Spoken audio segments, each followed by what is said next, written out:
Ang ining nga balita ang ginadulong sa inyo sang DTX Coffee Mix. Himo sa natural nga sangka pareho sang amarkuso, chia seeds, sugared cane extract powder. DTX Coffee Mix. Nakakapi ka na, naka-detox ka pa. DTX Coffee Mix. Mabakal sa mga butika. Nagdangat sa 11,746 ka mga personnel sang Department of Education sa Western Visayas ang nakabaton sang booster shot batok sa COVID-19.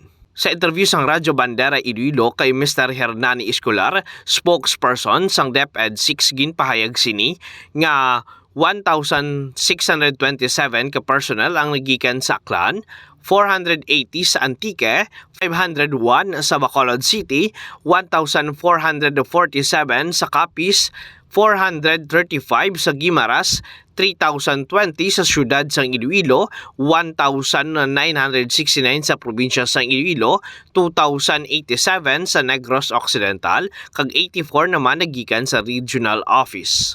4,996 personnel naman sa karon ang wala pa mabakunahan. Nahibaluan nga 84,793 ang kabugusan niya personnel sang Department of Education Western Visayas.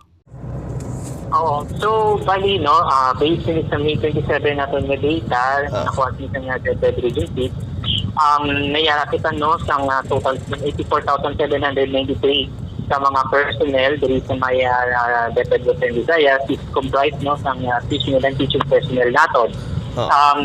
Iparapaton mo, no, sa first dose naton, may rakita sang 1,028 sa mga personnel nung nakabaton pa lang. Ini si kabanderang Polanimas nagabandera sang matutuod nga serbisyo publiko kag kalingawan sa Iloilo